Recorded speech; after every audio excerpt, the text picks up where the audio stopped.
Thomas Winterton, thank you so much for being a guest on the Rocky Mountain Mason. As I was mentioning to you previously, I'm super psyched to have you as a guest on this show. I've been a great fan of the ranch since the early 2000s, actually, when that book was originally published about it. So I've been following it from a distance, and I'm just very, very, very pleased and excited to have you as a guest. So thank you for agreeing to do this. Oh, absolutely. I'm excited to visit with you. Well, I guess I've got a number of questions for you. And of course, we don't have to stick to the formalities of all this. We can wander wherever we want. I think that's one of the beautiful things about the podcast format. But if I am correct, and forgive me if I'm pronouncing this wrong, I believe it is the Uinta Basin. Am I saying that right? Perfect. Yep. Okay. Uinta Basin. You're a native of the Uinta Basin area. Is that correct? I am. I think I'm third generation here. So, yeah. Okay, so you grew up in this area where the ranch is located. Yeah, I actually grew up about 6 miles to the west of where the ranch is. Okay, so have you seen sort of weird phenomena out there in your youth, or is it more localized ranch? And I'll explain to some of it. Most of our listeners know what SKINWALKER RANCH is, but I will explain more as to what it is. But have you seen weird phenomena out there? Yeah, so as a child, I only had one experience, and that was it wasn't scary or anything. It just one night. So my house looked over what used to be an oil refinery. So back in the 80s, 90s, there was an oil refinery here in Roosevelt. They've since torn it down and taken it away. But as a kid, my window overlooked that. And I just remember one night, it was late, and I looked out the window and I saw what looked to be a big, beautiful orange moon out there above the refinery. And it was a crescent moon, a half moon, but it was on its back. It wasn't, on the side. And it was gorgeous. It was really pretty, and didn't think anything of it. And then when I got ready to go to bed, I just glanced out the window again to see if it was still there. And of course it wasn't. And I just took that it had, dropped below the horizon, or it was up out of the view of my window. And the next morning I happened to mention to my mom, I was like, man, you should have saw the moon last night. And she kind of got a puzzled look on her face. And she said, well, I don't think there was a moon last night. And I said, oh, yeah, there was. It was, I described what I saw.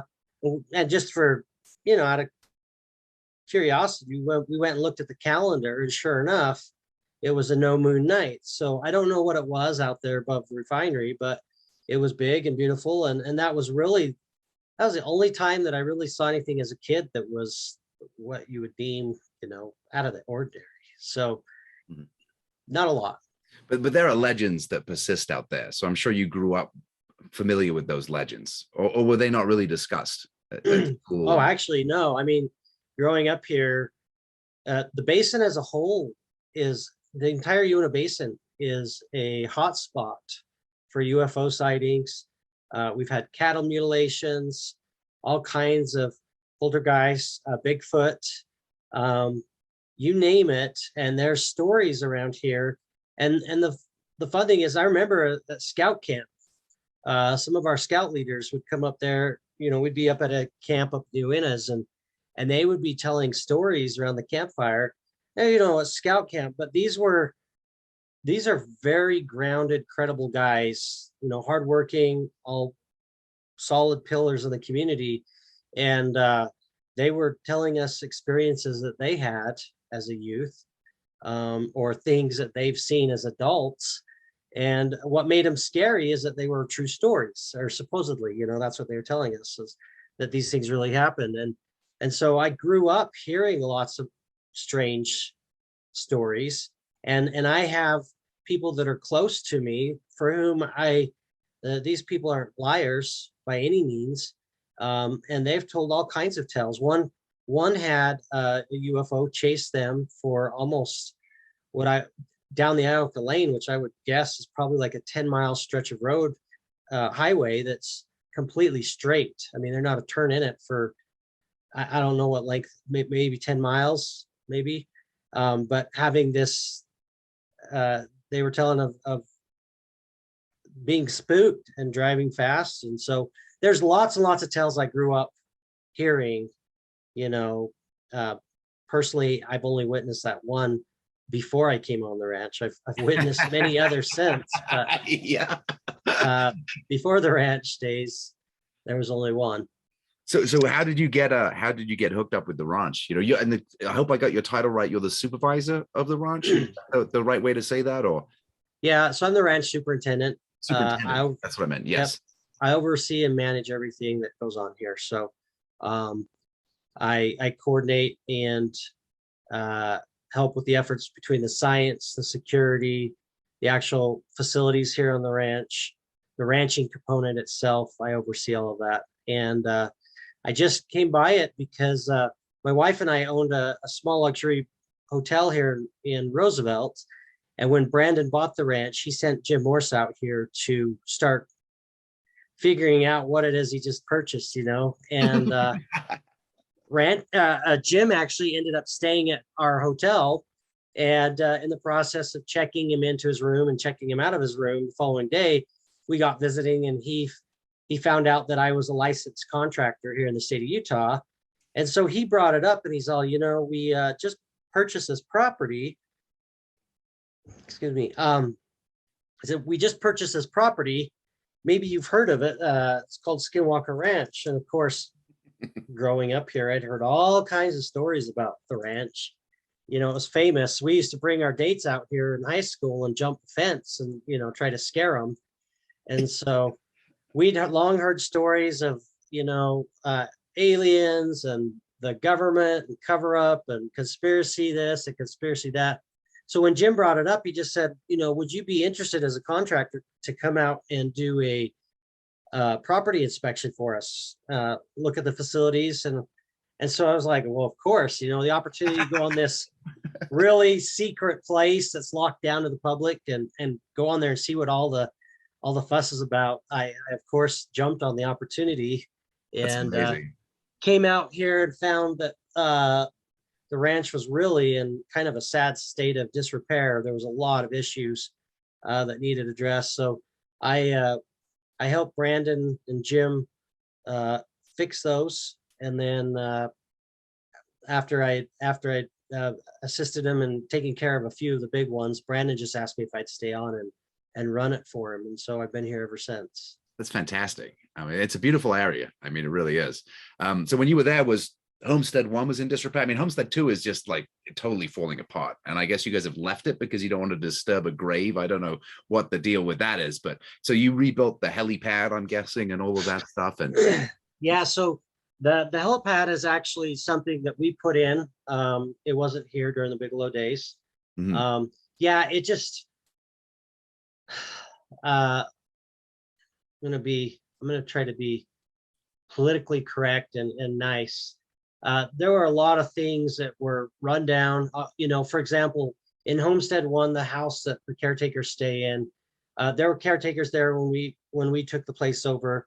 And when I went in to do an inspection on the property and on the home, we had severe issues, like the bathroom had mold growing up the shower walls.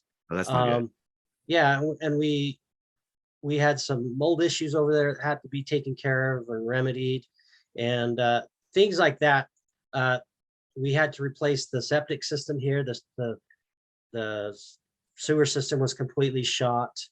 We had to replace the gas lines that were coming into the house. Just things like that. And no one was afraid to dig back then, I'm guessing, or were they? No. No, I mean, I was told when I came on, Jim Morse actually, when I was seeking to do these things, Jim had pulled me aside and said, hey, just so you're aware, I was told to tell you that, you know, you're not supposed to dig on the ranch. And I thought, that's the most ridiculous thing I've ever heard in my life. I mean, look around, there's ditches here. I mean, just doing normal day-to-day stuff requires digging, fence posts, cleaning the ditches. We had to dig to put in the septic system, right. You know? So I kind of just blew that to the wind and thought that's a bunch of superstition and you know, whatever. How do you feel about that now? Still superstition? A little bit of both? I'm so skeptical of a lot of this stuff that I hate to say superstitious. I'm going to tell you that I have a level of respect.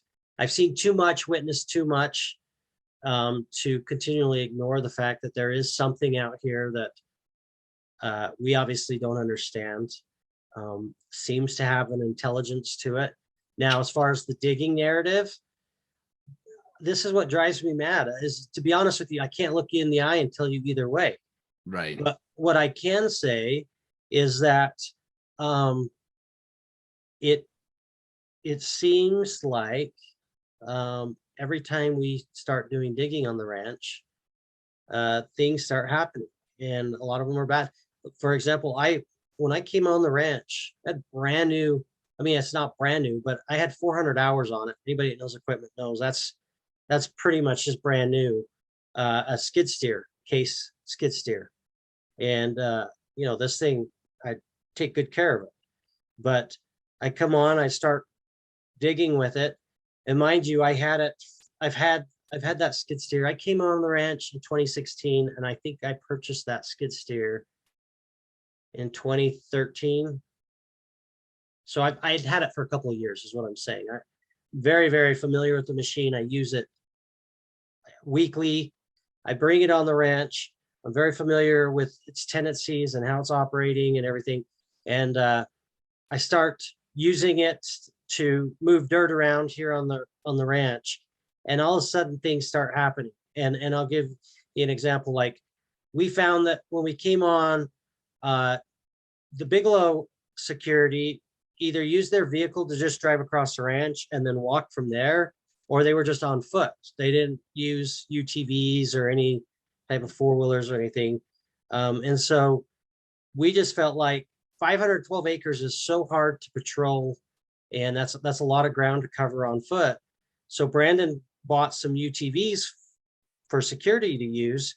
The only problem is that there was no trails or anything around the perimeter of the property. So I took it upon myself to start clearing brush, and I actually put in a road system, a trail system all the way around the ranch so that security could do a perimeter patrol. And it just seemed like, you know, if I was just clearing brush, it seemed to be fine. But there was a couple places on the property that required me to make some pretty significant cuts into the land, to, you know, dropping down into the wash and coming out. I had to move a lot of dirt. And remember, when I was doing that particular portion, I come the next morning and my skid steer is completely dead, as far as the batteries. Well, maybe I left the key on it. You know, I don't know. Like, these are the things that go in my mind. And I checked, the key wasn't on, but no big deal. So I grabbed the jumper cables. I have a diesel pickup, so it's got the big batteries, and I've got really thick industrial jumper cables. I put it on there, and nothing. I've had to jump the skid steer before. It wasn't like, you know, the batteries are in good condition. They were actually almost brand new, but no biggie. I can't get it to jump. So then I go grab the battery charger and wheel it out, run an extension cord out there. I put the jumper charger on there with the start mode, so it's pumping the most amount of juice it possibly can, in addition to my jumper cables on my truck. And I actually got another pair, so I've got 3 different sources of juice going to the skid steer. let it sat there for probably 15 minutes. Nothing. Like, the batteries were dead beyond bringing them back. So I ended up having to replace both of the batteries in the machine, and then of course it fired up fine. Those are the kind of things. Another time I was out cutting ground, and out of nowhere, I say out of nowhere, I mean, it was there, but I've been working in this area for some time, and I put the bucket down and took a scoop of dirt, and literally, like, it was lifting the bucket up, and it was as if the Russian olive branch had been caught on something, and it come flying through the back and shattered the whole back windshield in this thing. Blew glass all the way across me, blew glass out the front of the machine. Wow. Yeah, I've been sitting there working for probably an hour. Maybe I this is the thing. Maybe I accidentally pushed a branch back and it got caught and it was sitting there. Yeah. But it's those type of things that just drive you mad. Well, and there's no definitive answer. You know, No. you mentioned the consciousness aspect, and I find that fascinating because I think the NIDS team came to a similar conclusion that not only was whatever the phenomenon is that manifests there varied and multiform and transient, it also seemed to be messing with them. Have you had that experience? So in other words, it's like a family of phenomenon that are originating from maybe a sort of common source. And we don't know what this is, of course, be it a portal, be it witchcraft, be it UFO phenomenon. I think one of my theories, a crazy, silly theory, is a quantum drive, of some sort of futuristic flight deck that crashed and is leaking probability, something like that. But that there is a common nucleus of operative fact, we would say, in the legal profession, uniting these events. Would you agree with that? So I've lost track over the last 6 years, dozens and dozens of incidents that take place that are specific to the person for which they're apparently targeting. And I'll give you an example. That gives me goosebumps. I just want you to know. It's like,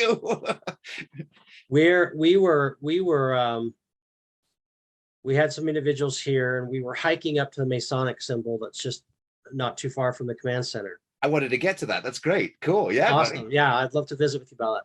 So we're hiking over to this spot. It's not too far, but it is a little bit of a hike.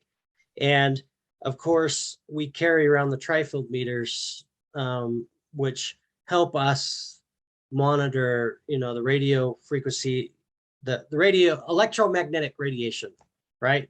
Yeah. Interference. Yeah.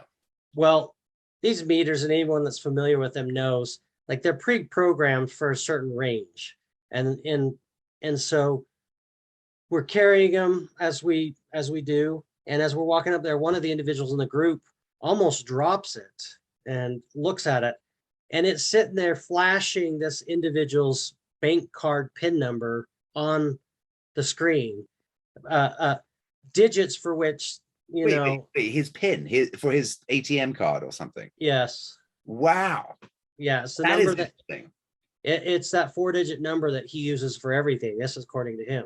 Wow. And it's the meter he's holding, and it's sitting there flashing that number at him. And it's not part of what the pre-programmed, it's basically outside the range of those pre-programmed numbers. So then you're thinking, well, how is this meter doing that? And why that person, the statistical odds of that meter with that person flashing that number that's not even programmed. Randomness is less likely than consciousness or something, but we're part of the phenomenon then, right, in a sense, because it's either penetrating or accessing, or are we actually part of it? Do you think you're part of the phenomenon, or are you the guest of the phenomenon? I think probably both, right? Wow. Because the interactions are such. I mean, when you come on the ranch, you become part of the experiment. I mean, if there's anything that happens while you're here, whether you like it or not, you're part of the narrative. That's pretty crazy. So that symbol, I've seen it. I've seen a picture of it. Like, it's slightly unfinished. It looks like a square and compasses that somebody was chiseling into the rock face. And we suspect, I'm a Freemason, as you probably guessed by the name of this podcast. We suspect that it may have been the 97th, the 92nd Cavalry, maybe, of the Buffalo Soldiers, who was stationed out there, I think in 1886, 1888. There was definitely a number of lodges that were chartered and attached to that unit. I know we had the Military Lodge number 152, which I believe was chartered in Fort Duchesne, Gillespie Lodge number 140, which is with the 25th Regiment, but ended up sort of hitching up with the 9th Cavalry as well, and Adventure Lodge number 136. And this was all the time period when they were out there. They were out there like 1888, I think. Does that sound about right? That's about the time frame we've been told. They're in that time frame. I believe it was in the mid 1860s when tribal members, the Ute tribe, joined forces with the soldiers and ran the Navajos out of the area. Which is what began the curse. Is that Right. right? And that's you know, I probably should have been better at going and doing the research and really locking down on these timeframes. But so all I'm telling you is what's been told to me. I'm not going to verify the accuracy of it, but Sure. we've been told that there in the mid 1860s is actually when that took place. So that would put the soldiers here, you know, at least those soldiers during, I mean, that was right during the middle of the Civil War, really, was when we're talking about that time frame. Um, but yeah, And there were outlaws that lived in that area too. If I remember from stuff I read a long time ago about Bottle Hollow Lake, when it was just filled with bottles, right? I heard that there was a lot of drinking, and I don't know if this is true, but I read this back in, it must have been 2003 when I was falling down this rabbit hole. And that because this area on the reservation was sort of outside the United States, it was host to a lot of, you know, what am I trying to say? Not vigilantes, but, you know, criminals, I guess, who are it on. was. Yeah. They actually did a survey. Outlaws. I'm That's trying to remember the story. I believe when they came out and they surveyed the land uh, for homesteading and for settling, there was a group of surveyors that started from the north and came down, and one that came from the south.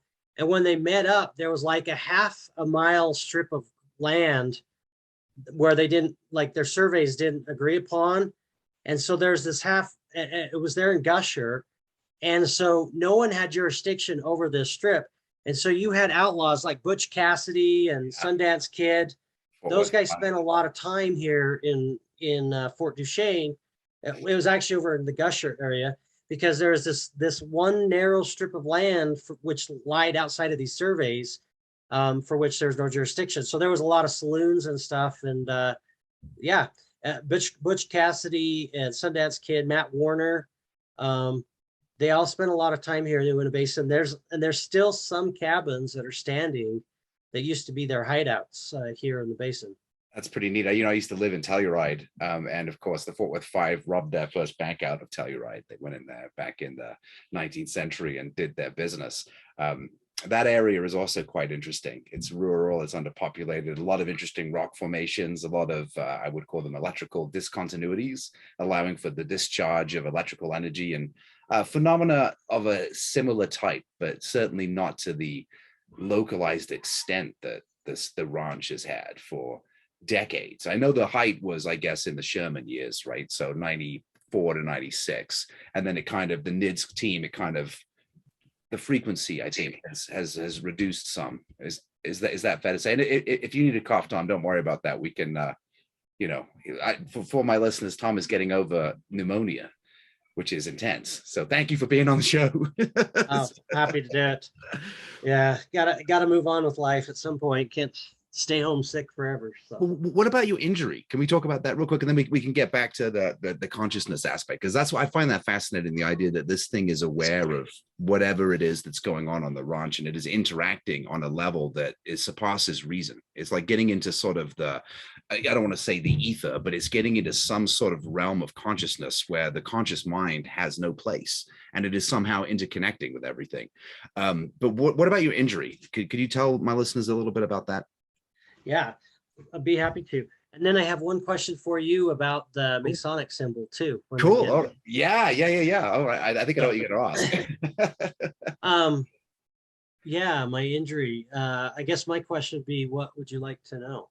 Well, how did it happen? I mean, I watched the show, obviously, and I don't exactly. I remember what it was. I remember seeing the pictures. So your part of your skull separated or something from the entire thing.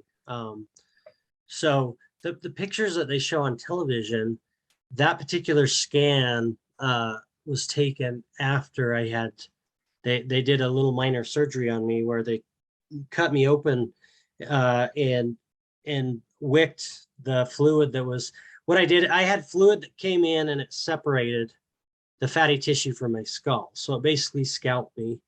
And during the worst part of the physical injury, you know, I could grab my hair and kind of walk my head around because it was detached from everything. Wow. So like the entire scalp had extended away from the skull. All the way. So it extended all the way up over my head, down my forehead, and then I had a little bit that went down into my eye sockets right here. That's And unbelievable. then for that and then it came and it separated all the way down around my ears, and then down to the bottom of my neck. Wow. So there was nothing attaching that part of my scalp, my hair to my skull, so I could grab it and I could literally walk it around. It was the doctors have never really seen anything like this before. Is that fair to say? They have seen something like this, but it's always been accompanied by some type of head trauma, either a severe blow to the head, a gunshot. My doctor was a military doc, and he's seen similar things, but it was always accompanied. They could identify the cause of it, right? What made mine so unusual was there was no apparent cause for what could be causing it. They couldn't even find where the fluid was coming from. Yeah. And so it separated my entire head was separated. And what you're seeing on television, and I've gotten some slack online about this, where people are saying, oh, you know, on TV, you're always pointing to the back of your head, but the cat or the MRI image that's up there has it up there kind of on the top back part of my head. Well, that's actually where they made the incision and took and basically squeegeed the fluid out of my head. And then they put a wick in the back there so that it could continue to drain out, because it wasn't going out on its own. And so what you're seeing on that scan is right there around that incision is where the fluid was gathering and wicking out.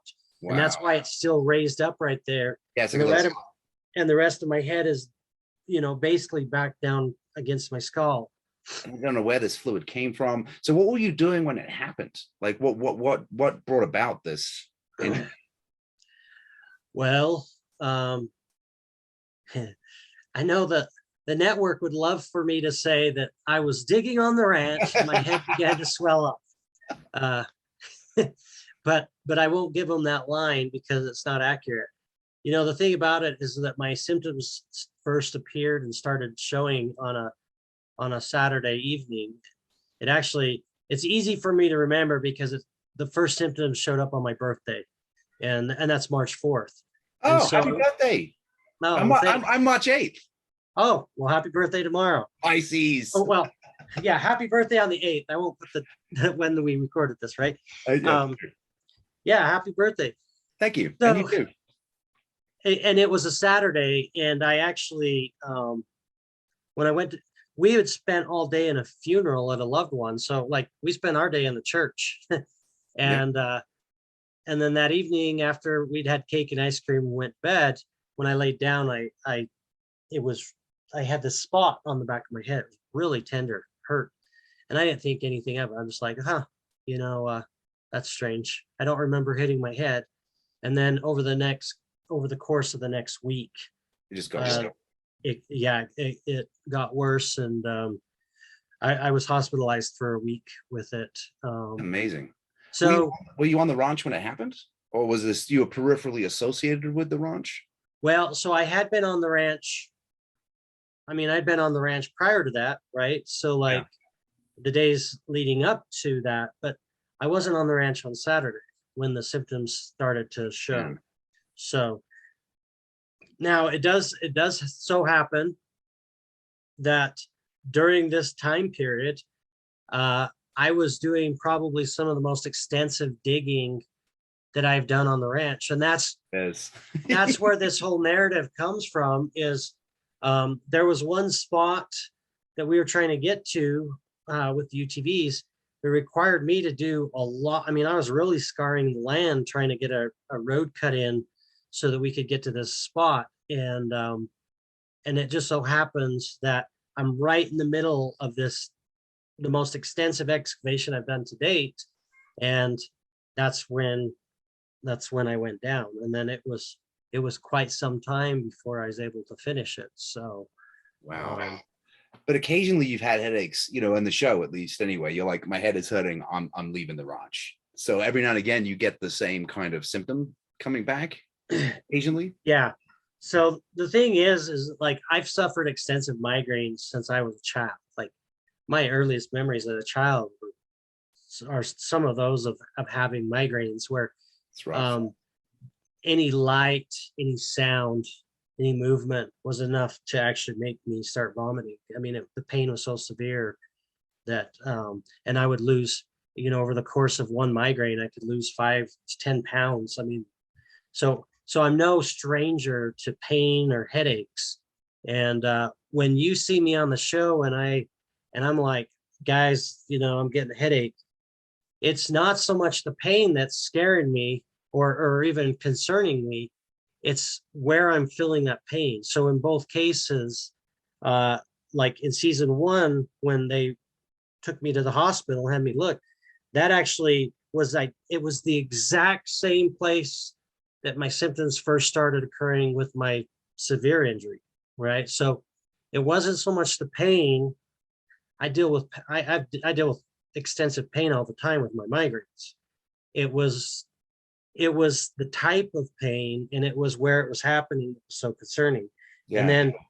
then in season two, there gets to be a point we are standing there in that control room, and of course, what brought that on, if I remember right, like uh, some of the guys were in reviewing some data, and I actually happened to be sitting out on the table there in the war room or whatever you want to call it. Out, I'm there in the command center where you see so many of our scenes around the table, and I'm sitting there working on my computer, just doing some other work, and my computer flashes up a message that I've never seen before, and it was something along the lines of the Wi-Fi had been hacked, it was not safe, and it literally kicked me off. Wow. So I jump on my phone, and my phone is like giving me weird messages too. So I jumped up and ran in and told them, hey, something's going on with the Wi-Fi. And of course, first thing they do is start taking a look at the spectrum and some of that. And as we're sitting there, and I'm sitting there watching Eric and Travis try to start diving into the data, see what's going on, my head starts getting pins and needles filling all over it. Yeah. It was kind of a cool sensation in a way. I mean, it didn't bother me and it didn't hurt, but I'm feeling this pins and needles sensation get stronger and stronger, and then I start feeling a pounding in the back of my head, that same spot, and that's when I'm like, guys, I'm getting a headache. I'm getting the heck out of here. I remember I that. just, Yeah. I'm like, I'm going to stick around. And Travis ended up having some adverse effects from that as well. Okay. Yeah. Well, I remember him getting irradiated around the pipe there around Homestead too. That was pretty heavy. He got like bone spurs on his knuckle. Yeah. And that's a pretty heavy sort of. I think they were picking up gamma rays, but I think that was alpha radiation, which is very ionizing, even though it's not as penetrating. But I mean, that's pretty scary. And the fact that it's just there and then it's not. I mean, that doesn't make any sense at all. From a physics standpoint, it really doesn't. Right. I mean, usually ionizing radiation is a particle, right? So usually there's some sort of, I don't know, lump of uranium around or something like that. And the fact that it's there 1 minute and it's not the next is very, very strange. What did you want to ask me about the Masonic symbol? Well, so we've got this symbol there, which we have no definitive way of dating when it was put there, but all estimates put it in that time period that we were talking about. And if you go look at the distance between Skinwalker Ranch and Fort Duchesne, where the soldiers were staying, and then you realize that they weren't in vehicles, so it wasn't a 5-minute drive from there down to the ranch. You're talking about probably a couple hours on a horse to get down there. And my question is, with the Masons, like, why would they have felt inclined to put that in there? And by the way, I've taken a rock that's similar to that and taken a metal drill bit just to see, how much work that would be. Whoever put that in there spent a lot of time.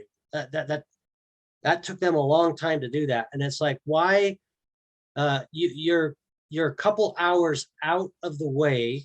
Why that location?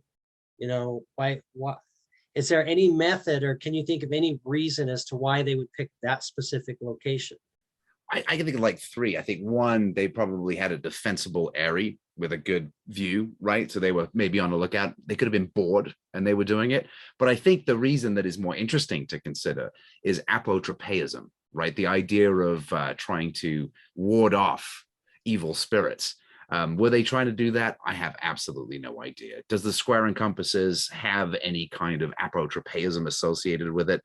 I don't know of any. Really, we look at most Masons are pretty hard nosed. I think in the 19th century, there was a lot more mysticism in the craft. There was a lot more about the ancient mysteries that were attached to it. We didn't have the benefit of the research by really reputable historians who have kind of dispelled a lot of the legendary origins of the craft. But certainly in the 1880s, Masonry was in the height of its, I would say, its mystical unveiling. So it is possible that they were using the square and the compasses as a means of either as a place to meet, perhaps, or because, maybe they were sitting there and there was weirdness going on, and they thought, well, hey, if I'm going to be stationed here for another 3 weeks, looking out across the plains, I think I'm going to put my flag on the stone, so to speak. But who knows? I'd love to see it in person. So one day. But I think it's also interesting that it's in a particular, if I remember correctly, it's in a particular orientation, which signals the degree. I believe it's in the ended apprentice form, if I'm not mistaken. But I'll have to have another look at it. I'll look it up online.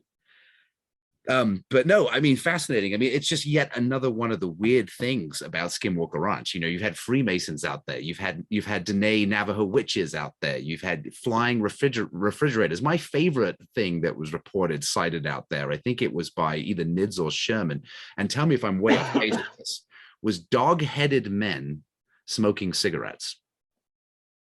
Have you heard that? Oh, and you were muted. You had it backwards, my friend. You're muted right now. You're coughing when it was on. Oh, leave it to me. No, the short answer is no. I haven't heard about the dog-headed men smoking cigarettes. I'm very disappointed. But you've heard about the giant dogs, right? With the blue eyes, the big beasts that were out there. And that was shot like by, I think it was Mr. Sherman or Gorman or whatever his name was a number of times. And then they followed it and it just sort of disappeared. It evanesced like smoke into the night. So with this phenomenon then, is it fair to say it has a short duration? It spits things out, they do their stuff, and then they kind of vanish. I would say that that's probably a fair statement based on the fact that, what we witness here is very transient. It's not predictable. You have no way of knowing, when it's going to happen, when it's not, but it does come and go. And it's like incredibly odd. Like, I mean, it's just bizarre. Like the whole thing, like your injury is bizarre, right? It's not like a radiation burn. It's just totally weird. What is the weirdest thing you've seen out there? Well, I would say,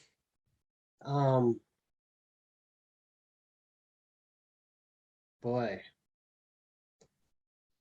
I've seen shadow figures in Homestead 2 and Homestead 3. I've seen, I at one point I saw a dog that it looked like a greyhound. I was in the UTV. It was in my headlights, and I actually sped up towards it, and it was, it was like a mirage. It wasn't really there. I've had encounters with, I actually had my wife with me, and we were down by the river and had a group of dogs that was there, and then we went to try to find them. We were actually down the river part. She told me that there was dogs. Look up, there's a dog up there. We run up there, and it'd been raining, so the ground was very soft, very muddy, no footprints, no sign of dogs, nothing. We've seen that. I've seen a lot of different anomalies as far as electromagnetic things with our electronics that can't explain. Um, I think probably the most disturbing one is something that hasn't been shown yet. And Oh, ooh. yeah, Is that season 2? it's probably the most it's one of the most disconcerting things to me that's happened to me that I've witnessed here on the ranch. So all I could say is stay tuned because I'm almost certain that that will show up. Oh, I'm looking forward to it. I mean, I love the show. I don't know how much you can tell me about the weird room under in the caretaker's cottage. That storyline kind of fizzled out. Like, what the hell is going on with that? Like, there's like bones down there. Like, do you remember that storyline? Yeah, yeah. Well, the thing of it is that for for we've all heard the stories of strange sounds, Yeah, coming, and so I happened to be down under down in the basement part of that house, and I noticed that there was like concrete right there, and you can see above it a little bit, and you could see back, and I could see that there was it appeared to be like some type of concrete tank or room. I'm like, that's really weird. Um, and so I reported it to Eric, and the whole thing is that if that is a big empty space, it can be acting like a residence chamber, right? right, And right. so we get all these heavy trucks that are driving to the south of the ranch with the oil. We're right here in the middle of oil country, and so you've got these big 135,000 pound trucks lumbering down the road. And so if that is able to travel through the ground and then it's hitting this empty space, maybe that could account for what they're hearing in the basement, right? So we drilled in a little hole to see, and sure enough, there's a space. Now, I think my personal opinion is it's just a cistern um, that was never used. It was a water cistern. But the strange thing about it is here's a room that the only opening in it was a little like I bet you it was like an inch to inch and a quarter galvanized pipe that goes out of the back corner of it, right? And that's it. Um, so we find these bones directly under this hole that we punch in there. Yeah, And this, for me, the strange thing about it is if we had got in there and found some dead rat bones, that totally makes sense. They climbed in through that pipe and they're there. And yet there's like almost like an animal nesting type thing. But the strange thing is those bones were they're rodents, right? They're rodent bones. And I think that's probably why it fizzled out. It's just like, oh, they're rodent bones. But the strange thing about them is they look like they've been pulverized. yeah, Like, they were ground up in pieces. yeah, Yeah, like somebody put it in the blender and pulsed it a couple times, right? There, and I would expect if this was a rodent that crawled in there and died, you would find. I mean, I'm in construction. I found a million dead rats, desiccated carcasses. Yeah, but their carcasses are all still intact, yeah, right? exactly. Yeah, And this is all piled up. It's with one little spot right there. There seems to be some charred debris in there, like yeah. Ash, I remember that. little Yeah. pieces of ash. How how it got in there and how that's the baffling part. It's totally You know, bizarre. It's yet another totally bizarre thing that happens. it is bizarre, and I don't know that we'll ever know the answer to it because I don't know where you go from that. And Yeah, and the reason it fizzled out too is these guys are really intent on following scientific method, and you got to be able to set up an experiment and right. test it. And when it comes to stuff like that, like there's a good mystery, but how do you test it? Like, what is the scientific? There isn't, and I There think isn't. unfortunately there may be no good explanation for any of it out there.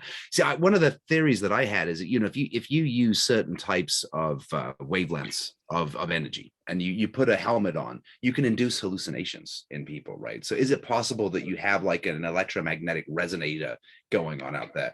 The thing that seems to refute that is that they're not subjective hallucinations, like your friend who had the pin number on his mag meter or whatever it was, right? Everybody could see that number.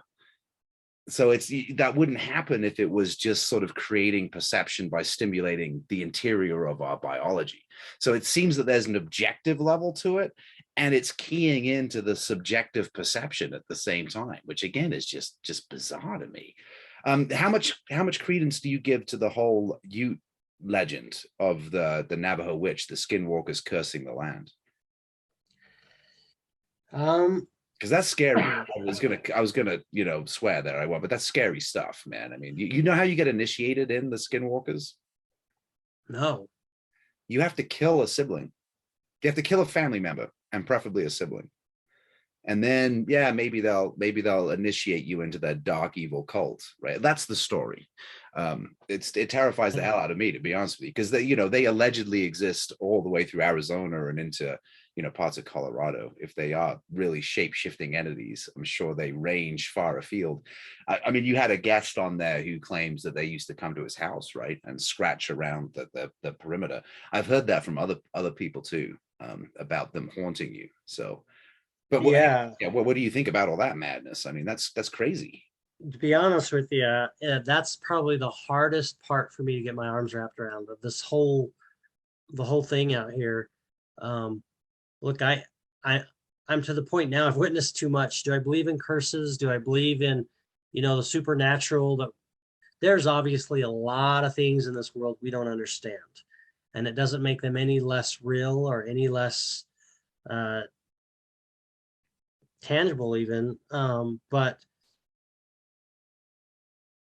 that here's the thing: is been the hardest part for me to believe, and yet I talk to individuals in the area that I search for signs of crazy, and they're well grounded in every other aspect of their life. They're just outstanding human beings, somebody that I would trust, in other areas.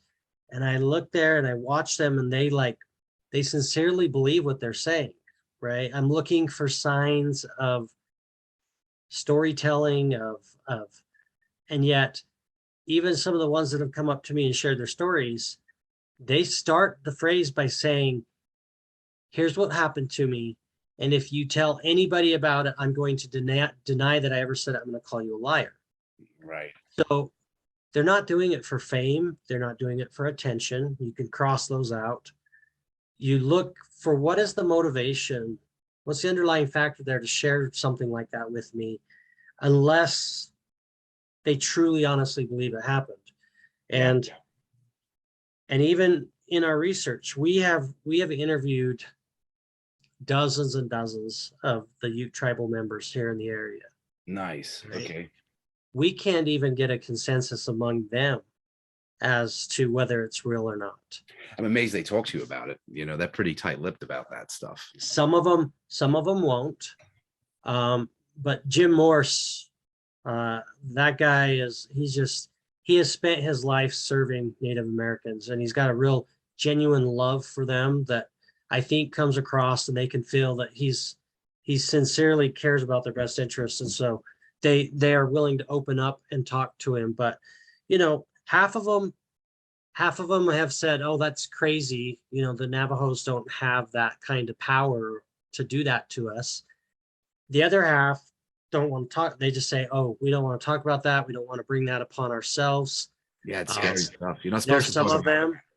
some of them that have said that when they travel down the main highway runs north and south just to the east of the ranch. And we've had some of them tell us that when they're driving down that highway towards Randelette, they will literally look to the left as to not have to look in the direction of the ranch. Wow, they're that worried about it. Wow. Yeah. So you have half of them that's like, that's just a legend. Yeah. I literally had some of them say, you white guys sensationalize everything. Like it's, there's nothing to it. And then even among the Navajos, I mean, we've had some Navajos. We've obviously reached out to them as well. We'd like to know. And again, it's a mixed bag as far as what they believe. And I actually was in a business meeting out in Salt Lake. And after the meeting, I was visiting with some of the guys that found out that one of them was a full-blooded Navajo.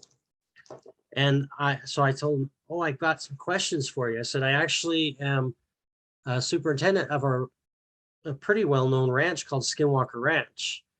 And I no sooner got Skinwalker out when he literally lifted his fingers up and crossed them like this and said, don't say that word to me.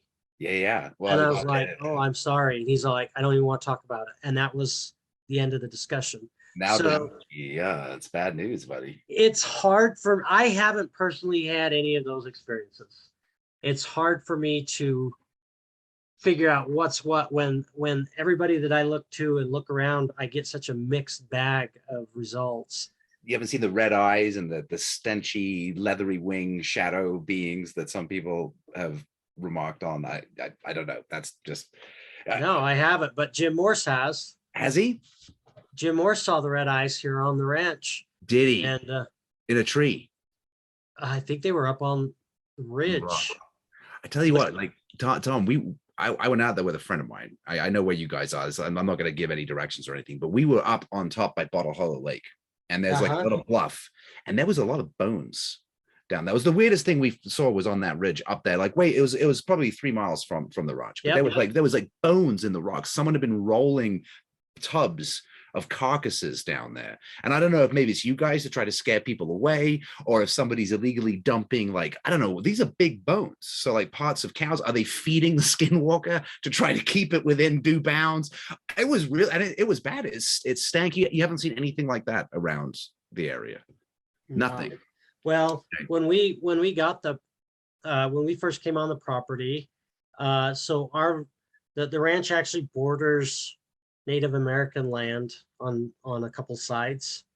Okay. And over on the west side, there's a place there where we came on, and there was a whole bunch of dead coyotes that were hung on the fence posts.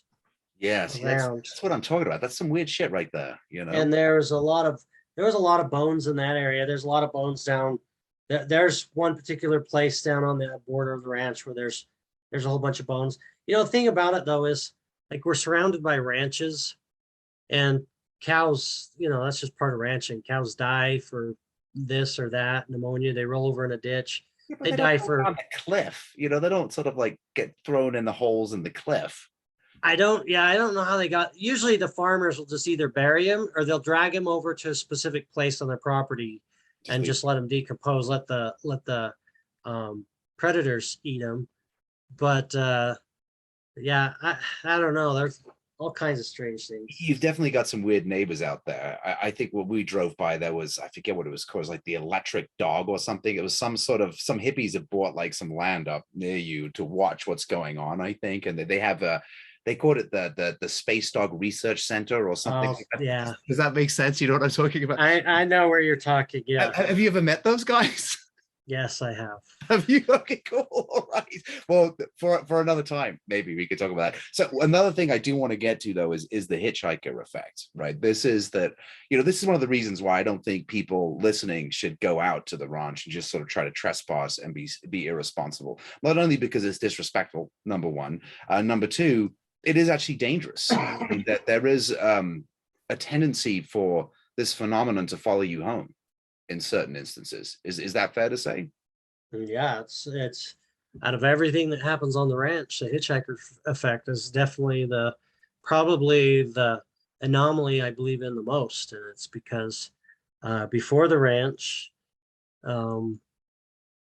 didn't have a lot of things happen. We just lived a normal, everyday, boring life, really. And then since I've been on the ranch, we've had all kinds, all kinds of scary things happen at my house, terrifying things. Like what? Like, give me an example. One night we had dishes taken out of the cupboard and thrown across the room. In your home. So this is not at the ranch. This is in Roosevelt. Yeah. About 20 miles down the road, 10 miles down the road. I'm 6 miles west of the ranch, the way the crow flies. Okay. That's fascinating. I've had my kids. I've had very serious things happen to my children at my house. I mean, there's even been instances where we had to call for help. Are you Um, serious? uh-huh. We've had, I'll tell you, I'll give you, I'll give you a fun minor one that didn't hurt anybody. And that is, I came home from the ranch. I ran out one morning. This was January 4th, and it gets brutally cold out here. And so it was 11 below zero that morning. I ran out here to the ranch just to check the water lines in the command center and make sure. I mean, it's just a modular trailer, right? So Is that where you are right now? yes. Yeah. Cool. All right. Cool. Sorry. Yeah. I'm doing this interview from my office here at the command center. That's so Um, great.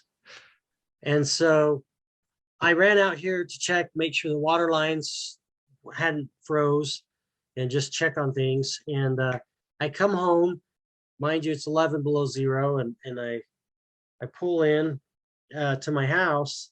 And I have a 2014 BMW, and so I parked it right in front of my house. And because of all the things that have happened, I went and put in a home surveillance system. So I've got cameras monitoring all the way outside my house, multiple views, and then I actually have just a couple inside specific areas because of things that have happened.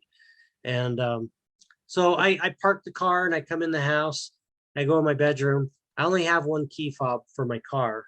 And I came in, I set it down there on the nightstand by my bed. And it was about 45 minutes. My son comes and knocks on the door and said, "Dad, your windows are all down in your car." And I'm like, "What the heck?" and so I go outside. Sure enough, all four windows are down. So I get in the car and I have to. They wouldn't just roll up. I had to like turn the car on, right, roll them up, and then turn it off, at least the power. And I'm like, I sat there and fidgeted. I tried to get him to come down. The key fob was then sitting on my nightstand. Now the car has an option with the key fob. If you push and hold the button, it will roll the windows down. But I would have had to do that. And the key fob's over there sitting on my nightstand. Well, I thought, well, I've got cameras. I parked right in front of the camera. I'll go see, how this took place. So I go upstairs and I get on my camera system, and this particular system's got 8 cameras on it. And I start looking. Well, that only that one camera facing the car goes down for a period of a couple minutes.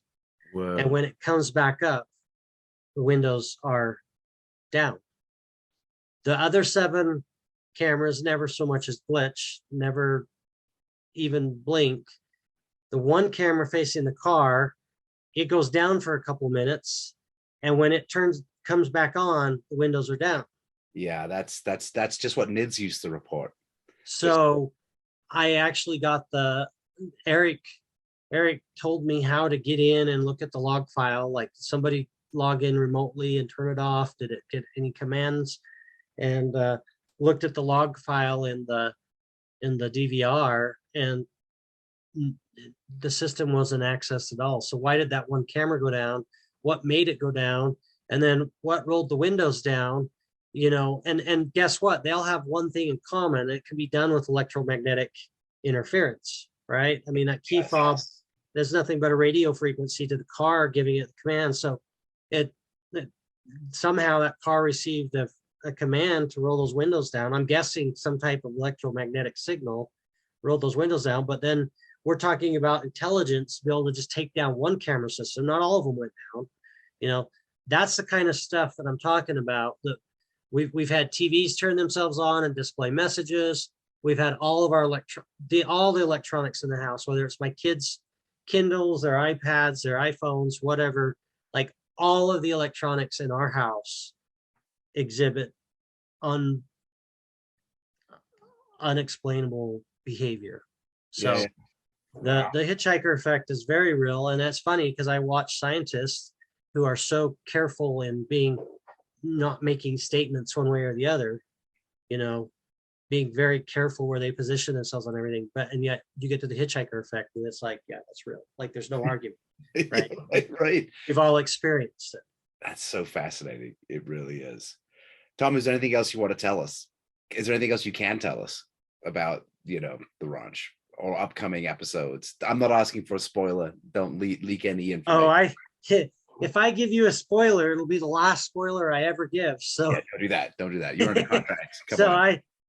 yeah, that is my agreement with them, is when I come and do these type of things, I can't just, but what I can tell you is that, the viewers are in for a treat in season 3 when it finally drops and starts airing.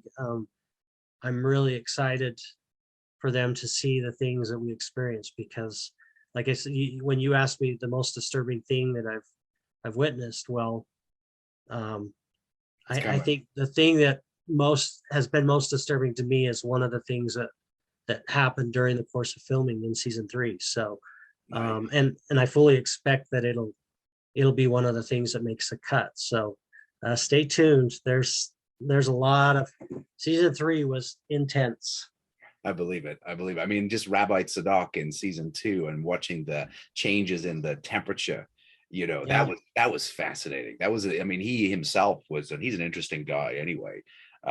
Just doing an old Jewish prayer, really, the call to prayer, and boom, absolute physical changes, measurable, as if something is appearing, in the invisible realm. I do want Not once, but twice. Yes, which is empirical. Yeah, Right. repeatable. Yeah. So last thing I would like to say is when we didn't even really get that close, but when we came back, my friend, I had to take him to the hospital. I took him to the emergency room. He had yeah. And I've had nothing bad, luckily, knock on wood. But your car story, I don't have cameras, but often my car doors are open. I'll tell you that right now. And our garage, I don't know what that's all about, but that's nothing at all. So that could be explained a million other ways. But my buddy RJ, that was intense. And I can tell you that because he's told other people. We wanted to write a whole story about it, but I wanted to see, one of those demons or something. So, I should let you go. I don't want to let you go, Tom. I got a million questions. But hopefully we can do this again sometime. Yeah, it's been a pleasure to visit with you, and appreciate you having me on. Hey, it's my honor, really. Yes, I got one last one. The orange, the orange balls. You've seen the orange balls floating around up there in the sky. Yeah, do you have any indication as to whether they are sort of alien from another dimension, or do you think they're just a normal part of the world that we're just unaware of? That's a great question. I don't know. That's not, I've actually witnessed those now twice in the last probably month here. Matter of fact, one was just maybe 2 weeks ago. I witnessed one, and I was coming into Roosevelt, which Roosevelt sits to the west of the ranch. And so I was coming in headed east, and I looked up, and it looked like, I mean, if I had tried to pinpoint where it was, I would have guessed it to be somewhere above the ranch. It was in that direction. So I immediately pulled my car off the road, rolled down my window so I could video it. I got my phone out, and just as I went to hit record, it disappeared, gone. And I mean, we're talking about an orange ball it was probably similar in brightness to Jupiter. When you look at the sky, you see Jupiter. I know exactly what you mean. It was about that, but definitely, I've seen that twice now, and that's a good question. I don't know what to think. I'll be honest with you. I don't know what to think about all of that.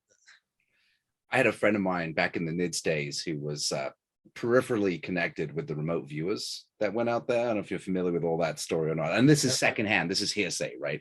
He told me that they reported back that the only thing they can explain, and actually I saw it on season 2, the kid who I think was one of the Shermans talked about the window that would open up. You can see a landscape through it. They reported this sort of portal opening and spitting out entities and then them dissipating. Just very, very odd. I mean, I don't know how to explain it either. And I don't think it is explainable. I love it because it's just fascinating. I do tend to think that the phenomenon exists in other places as well. Maybe not as focused as it is there, but certainly, Golden Ball Hill in the south of England is a place where, you know, kind of near Glastonbury and Stonehenge, that kind of area. People often theorize that it's to do with the very limestone rich soils. And some sort of electrical discharge, right? Another electrical discontinuity in the geology. But they see these will-o'-the-wisps floating around. I've seen them around Norwood, in the western slope of Colorado, in the San Juan Mountains, in the sky mainly, and other things that definitely were intelligent and unexplainable. So I don't know. I love it. I think it's great. Anything that makes you question your own assumptions is fun.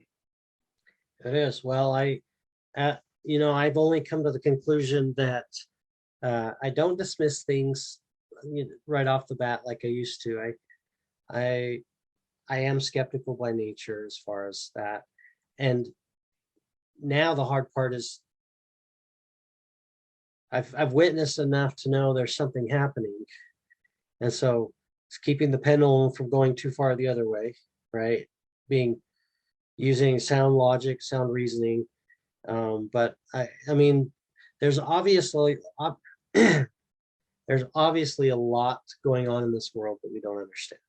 Yeah. I think we're pretty primitive in what we've discovered and what's out there. So yeah, it's fun to see those things happen when they're unexplained. Well, usually it's fun. There's a few times where it's not, but no, it sounds like you've been through the ringer on some of this stuff, and it is serious. So it's nothing to be trifled with. That's for sure.